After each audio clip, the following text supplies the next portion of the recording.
రాష్ట్ర ఉద్యోగులు ఉపాధ్యాయులను కాంగ్రెస్ సర్కార్ మరోసారి దగా చేసింది. ఉద్యోగులకు అనుకూలంగా వచ్చిన హైకోర్టు తీర్పును అమలు చేయకుండా ఏకంగా సుప్రీంకోర్టు మెట్లెక్కింది. ఇచ్చిన మాటను తప్పేందుకు దారులు వెతుక్కుంటుంది. సర్కార్ అత్యంత గోప్యంగా ఉంచిన ఈ విషయం లీక్ కావడంతో ఉద్యోగులు బగ్గుమంటున్నారు.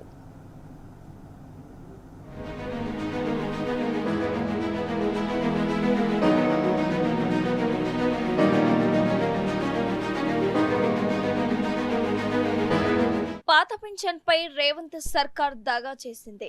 ఉద్యోగ ఉపాధ్యాయులకు నమ్మక ద్రోహం తలపెట్టింది. 2004 సెప్టెంబర్కు ముందు నియమితులైన ప్రభుత్వ ఉద్యోగులకు పాత పింఛన్ అమలుకు చర్యలు తీసుకుంటామని రాష్ట్ర ప్రభుత్వం తొలుత హామీ ఇచ్చింది. తాత్సారంపై ఉద్యోగులు కోర్టుకెళ్తే పాత పింఛన్ను అమలు చేయాలని తెలంగాణ హైకోర్టు తీర్పునిచ్చింది. ఆ తర్వాత జేఏసీ నేతలతో జరిగిన భేటీలో ప్రభుత్వ పెద్దలు పాత పింఛన్ అమలుపై స్పష్టమైన హామీ ఇచ్చారు. అదే రోజు హైకోర్టు ఇచ్చిన తీర్పును సవాల్ చేస్తూ సుప్రీంకోర్టులో సర్కార్ రిట్ దాఖలు చేసింది. ఈ ఒక్క చర్యతో ఉద్యోగుల సమస్యలు, డిమాండ్లపై సర్కార్కు ఎంత శ్రద్ధ ఉందో, ఉద్యోగులంటే ఎంత ప్రేమ ఉందో అర్థమవుతుందని ఉద్యోగ సంఘాల నేతలు విస్మయం వ్యక్తం చేస్తున్నారు.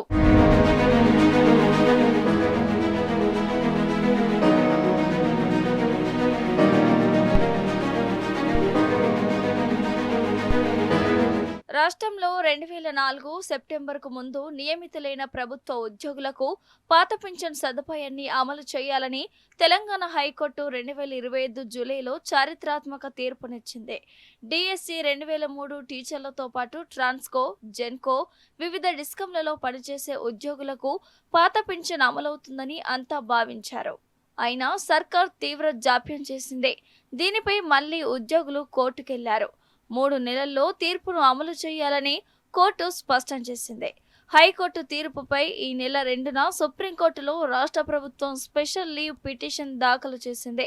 ఐఏఎస్, ఐఎఫ్ఎస్ అధికారులకు రాష్ట్రంలో పాత పింఛన్ అమలు చేస్తుండగా రాష్ట్ర ప్రభుత్వ ఉద్యోగులకు మాత్రం పాత పింఛన్ వర్తింపజేయకుండా నిరాకరిస్తున్నారు. దీనిపై సివిల్ సర్వెంట్లకో రూల్, రాష్ట్ర ప్రభుత్వ ఉద్యోగులకో రూలా అన్న ప్రశ్నలు తలెత్తుతున్నాయి. కాంగ్రెస్ కపట మోసాన్ని తాము గ్రహించలేకపోయామని ఉద్యోగ సంఘాల నేతలు మండిపడుతున్నారు. ఇది ముమ్మాటికి నమ్మక ద్రోహమని, విశ్వాసఘాతకమని సర్కార్పై దుమ్మెత్తిపోస్తున్నారు.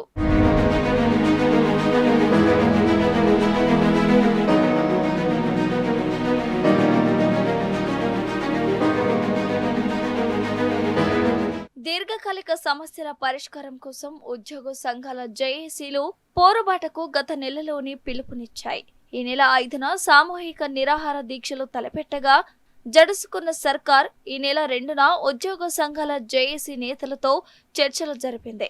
ఈ భేటీలో సిపిఎస్ రద్దుతో పాటు 2004 సెప్టెంబర్కు ముందు నియమితులైన వారికి పాత పింఛన్ వర్తింపజేయాలని ఉద్యోగ సంఘాల జేఏసీ నేతలు పట్టుబట్టారు.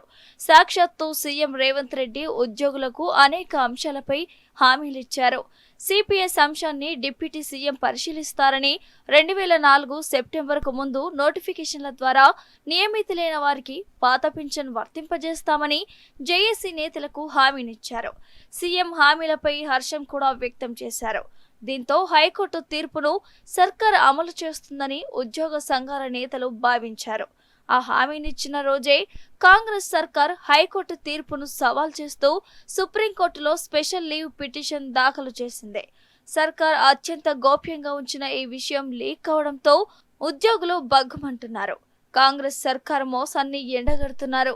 మరో ఉద్యమం తప్పదని హెచ్చరిస్తున్నారు.